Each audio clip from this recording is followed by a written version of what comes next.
información que estamos compartiendo el día de hoy, el propósito es un propósito educativo y no constituye ningún tipo de asesoramiento legal, fiscal o financiero. En el caso que tengan preguntas muy específicas en sus estados o en la situación que ustedes tienen, por favor contacten su abogado o CPA en el estado en el que se encuentren. Ok, arranquemos entonces. Algo muy importantísimo. Entonces, el mensaje de hoy tiene que ver con el balance entre las deudas, las ganancias, las pérdidas, los créditos y el IRS. Con esto sucede mucho que las personas muchas veces vienen y dicen, Marco, mira, necesitamos eliminar o no pagar impuestos. En muchas ocasiones se puede eliminar los impuestos. En la mayoría de las situaciones siempre hay maneras para ahorrar en impuestos basado en las leyes que existen. Pero la parte más importante de todo esto es de que nosotros necesitamos entender las reglas, el juego y quiénes son los que están dentro de este sistema para poder entender lo que se tiene que hacer. Y arranquemos con un par de citas, ¿ok? Uno de los presidentes de los Estados Unidos, de hecho fue el número 30, dijo lo siguiente: el colectar más impuestos de lo absolutamente necesario es robo legalizado. Yo no sé cuántos de ustedes en realidad se sienten de esa manera, pero yo me he sentido de esa manera, bueno, hace muchos años. No voy a volver a contar la historia mía en este aspecto, pero muchísimos años atrás, antes de estar aquí en esta industria, estuve pagando muchísimos impuestos. Lo interesante fue que después de varios años, cuando ya estaba en esta industria, me di cuenta que pagué demasiados impuestos que podía haberme ahorrado, pero legalmente ya no podía hacer mucho porque ya había pasado el tiempo, ¿ok? Y como dice acá el presidente Coolidge, fue un robo legalizado, ¿ok? La otra cita viene de uno de los jueces supremos, donde está diciendo que no hay una mala estrategia que nos ayude a evitar pagar impuestos. De hecho, el código del IRS no lo impide. So, si pueden tener eso como contexto, les ayudará a poner la mente en el lugar adecuado para poder empezar a planear y hacer diferentes cosas que las leyes permiten, ¿ok? Pero para eso, como dije anteriormente, eh, la parte de impuestos. Yo siempre lo he visto como un juego de monopolio, pero es importante entender las reglas y quiénes son todos los jugadores que están dentro. Esto es lo que va a hacer la diferencia entre poder tener más dinero en nuestro bolsillo o perder miles de dólares por no saber las reglas del juego. He jugado muchas veces, algunos de ustedes saben que yo tengo una niña de 9 años y es súper competitiva, pero como a veces tenemos juegos que yo en realidad no he jugado, sucede que ella me explica las reglas y a medida que va caminando el juego, me las vuelve a cambiar. ¿Ok? Entonces yo siento muchas veces que la parte de impuestos pareciera que es algo similar. El no saber las reglas nos causa que vamos a perder. De hecho, hay mucha información afuera en la internet donde uno puede ver que la gran mayoría de empresarios, de hecho, entre un 80 o 90% sobrepagan impuestos y no lo saben. Lo sienten en su bolsillo, pero no necesariamente saben que están sobrepagando en algunas áreas. ¿Por qué? Por no saber las reglas del juego. ¿Ok? Entonces, continuemos acá y veamos quiénes son los jugadores. Primero, tenemos al jugador número uno, que es el Congreso, quienes se encargan de pasar toda la parte legal y toda la normativa y las leyes que se van a implementar. Seguidamente viene el Departamento de Tesorería, el IRS, donde interpretan y reenforzan las leyes que fueron pasadas por el Congreso. Una vez eso ya está listo, nos ayuda entonces o no, dependiendo cómo utilizamos las reglas, a cómo vamos a pagar impuestos y qué beneficios tenemos, qué créditos vamos a obtener. Tenemos a los negocios, en este caso, cada uno de nosotros podemos tener un solo negocio o múltiples negocios. Y al final, nosotros mismos. ¿Por qué? Porque el capital que se está generando a través de estos negocios eventualmente llegan a nosotros. Pero aquí es donde viene la parte primordial de esta sección y es el entender el principio de la sección 162, donde en realidad pueden tener nuevamente en su mente el enfoque que trae el código del IRS. Entonces, si nosotros tenemos un negocio, de acuerdo al código 162 del IRS, nos dicta que todos los gastos de negocio se pueden deducir mientras que estos gastos sean ordinarios y necesarios. Si son ordinarios y necesarios, lo podemos utilizar. ¿Qué es lo que sucede? No hay una definición tan exacta de qué es ordinario y necesario. Esto juega dos papeles. El papel donde nos da la oportunidad de trabajar con personas que conocen y saben y han estado en el mercado por varios años y tienen experiencia para poder tratar de ayudarnos a entender esta porción y maximizar las deducciones que podamos meter en este lado. Pero a la vez, del otro lado, hay siempre personas que por alguna razón van más allá de lo que deberían hacer. Entonces, ¿qué sucede? Que también hay personas que toman o tratan de tomar ventaja más allá de lo que el código de IRS pueda darnos. Y es importante que podamos trabajar con alguien para balancear esto, para no pasar la línea y después nos metamos en problemas porque llegamos a este código diciendo, bueno, es que era ordinario y necesario. Vea que ir a Victoria's Secret era necesario y ordinario. Yo creo que alguien me había puesto en la última sesión. Bueno, Marco, es que yo trabajo en la parte de retail y vendo ropa interior, entonces es necesario y ordinario. Bueno, digo, entonces te la creo. Bueno, entonces aquí hay una que eso está muy ocupado y posiblemente no van a poder verlo todo, pero es simplemente un ejemplo, ¿ok? Aquí estas no son todas las deducciones, de hecho hay muchas deducciones, más de 1,500 deducciones por lo menos que nosotros en la oficina vemos cuando estamos ayudando a los clientes. Pero entre ellos, y no lo puse de primero porque somos nosotros, pero simplemente da la casualidad que ahí estaban los honorarios de contabilidad son deducibles. Hay una infinidad de gastos, viajes, costos de viajes, pagos de educación continua, oficina en casa, planes de retiro, aún si tenemos por alguna razón eh, un robo, también eso se puede deducir. Hay una infinidad de gastos que se pueden deducir como negocios, ¿ok? Entonces, continuamos con el juego de impuestos. Entonces, tenemos nuevamente, ya sabemos quiénes son los jugadores.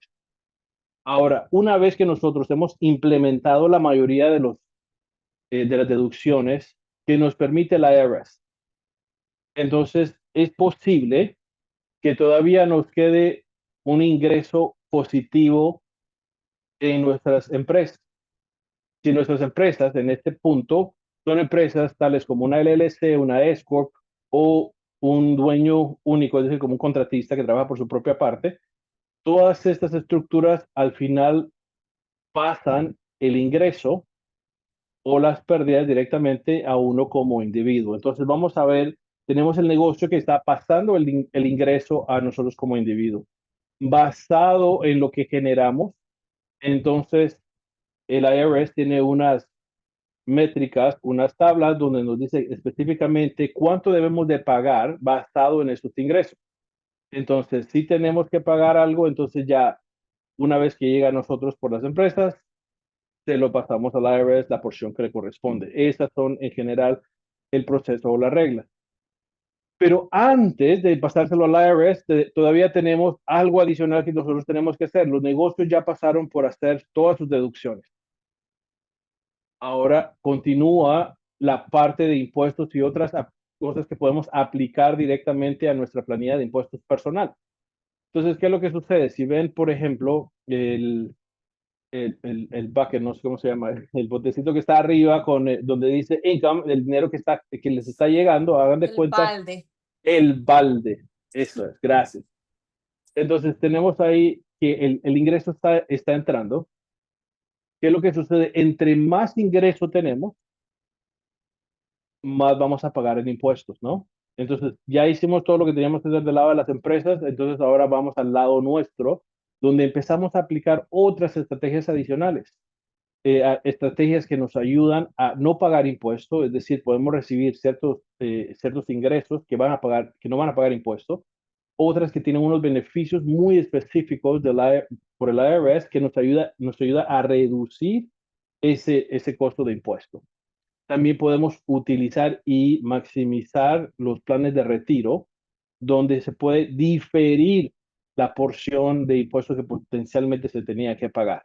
Y al final le terminamos de pagar al IRS si tenemos algo remanente que tenemos que pagarle. ¿Okay? Ahora, la pregunta que la gente me dice es, bueno, Marco, entonces, ¿cuál es el balance apropiado? ¿Pagar cero? Presentar pérdidas totales y seguir llevándomelas para otros años en adelante, o $5,000, 10,000, 20, 50,000. Entonces, yo lo único que diría en este momento es para los que están todos acá en el webinar, pueden escribir al lado qué es lo que ustedes piensan. ¿Cero es apropiado? ¿5,000 es apropiado? ¿50,000 es apropiado? ¿Qué sería apropiado para ustedes? A ver, no sé si pueden poner ahí algo y me dicen. Yo estoy de este lado de la presentación, así que no voy a poder ver el chat tanto. Les voy a dar un minutito ahí. ¿Qué piensan ustedes? Pongan en el chat si es 5 o 0, ¿cuánto piensan que es apropiado? ¿Cuál es el balance correcto? Ok, Carmen dice, depende para lo que necesites, cada caso es diferente. Reina Turcios dice, depende de lo que genera la propiedad. ¿Mm? Ok, Excelente. Bueno, la respuesta yo creo que está perfecta, depende, ¿ok? Entonces a todos los que pusieron depende, pasaron ahí con A, ¿no? Y una estrellita. ¿Por qué depende? Porque depende mi situación, porque aquí es donde tenemos que balancear y tener en mente cuando planeamos y hacemos todo lo que vamos a hacer. ¿Por qué? ¿Cuáles son los impactos? ¿Cuál es la consecuencia que sucede? Consecuencia o consecuencias. Primero, más que todo, vamos a ahorrar un montón de dinero. Y les comento que hemos tenido personas que han ahorrado tampoco como unos $5,000, como personas que se han ahorrado más de $500,000 en las estrategias que se han implementado. Todo el rango es increíble. Es decir, en impuestos nos podemos ahorrar muchísimo. Nuevamente, yo diría, tratemos de no pagar más de lo necesario, basado en las reglas que nos ha dado el gobierno. Pero, ¿qué es lo que sucede cuando somos demasiado agresivos y no tenemos en mente cosas en el futuro? Esto puede causar una dificultad en que nosotros tengamos acceso a crédito. A muchos de ustedes en este momento posiblemente si están en bienes y raíces o aún como negocio que no está invirtiendo en bienes y raíces, es posible que necesite pedir préstamos para inyectar capital y crecer o invertir en bienes y raíces o en algún tipo de inversión. Si no se tiene suficiente ingreso que se pueda demostrar, se pierde la habilidad de poder tener acceso a este crédito. ¿Qué otras cosas suceden? Puede suceder que hay algunos beneficios fiscales que se puedan perder. Ejemplo, muchas personas a veces no entienden el poder de algo que se llama crédito. Un crédito fiscal tiene más poder y es mucho mejor que una deducción. Un crédito que uno pueda recibir en valor es $1 a dólar por algo que tal vez le deba uno al IRS. Es decir, si yo al IRS le debo $10, yo tengo un crédito de $10, entonces quedó a cero el balance y utilizo mi crédito para lo que tengo que pagarle al IRS. Pero si yo tengo una deducción, la deducción es un porcentaje, ¿ok? Es decir, que es posible, dependiendo mi tasa de impuesto, que necesite tener aproximadamente tal vez $30 en deducciones para tener el equivalente de $10 de impuesto que se tenía que pagar, o en este caso una deuda para la IRS. Entonces, ¿qué es lo que sucede cuando yo estoy generando ingresos por mis empresas, pero no tengo, ejemplo, una nómina, no me estoy pagando un salario?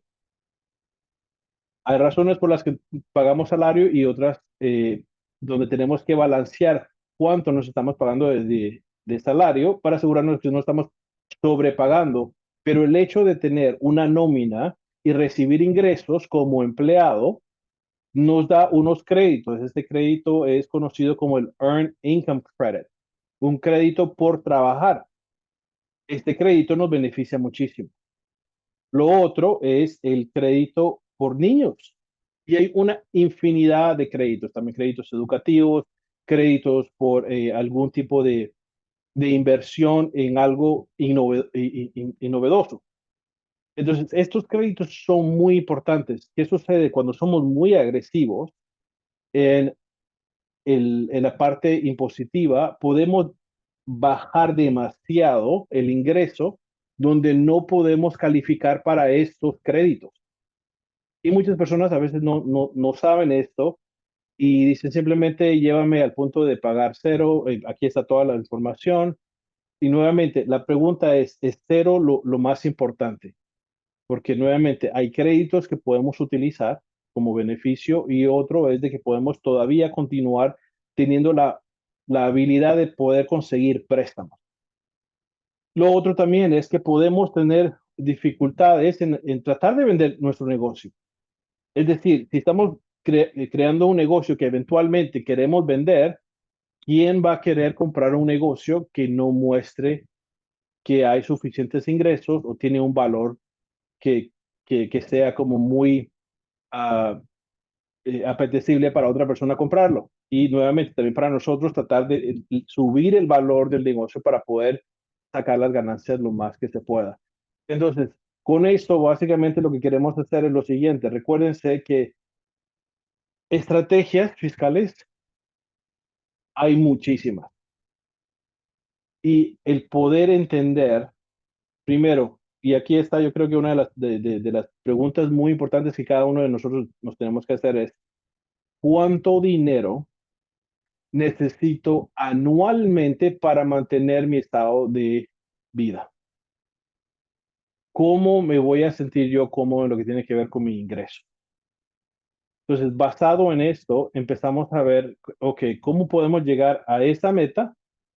Y ahora minimizar también toda la parte de impuestos que se pueda, a la misma vez mantener un reporte de ingresos saludable, donde vamos a pagar tal vez un poco de impuesto, pero no vamos a perder todos los beneficios adicionales que podemos conseguir. Ahora, nuevamente, si no están preocupados por comprar propiedades o tener algunos préstamos, entonces en realidad la consecuencia de aplicar para un crédito, pues no, no tiene peso en ese lado. Entonces podemos continuar de esa manera. Pero nuevamente tenemos que balancear estas cosas. Nos ha pasado en ocasiones donde hemos tenido personas que han venido y simplemente le hemos hecho los impuestos, nunca pidieron una planificación, simplemente que le hiciéramos los impuestos, pedimos la información, se llenaron las planillas, después regresan diciendo, ah, mira, pero es que no califiqué para esto y ahora no puedo hacer esto. Y es porque, una, no se habló con la persona que estaba preparando los impuestos, diciéndole, mira, estos son los planes. Es importante tratar de tener un poco de visión hacia el futuro de qué es lo que potencialmente vamos a hacer para que las estrategias, si se hace una planificación, las estrategias vayan acorde con todos nuestros planes y la visión de lo que se quiere hacer en el futuro.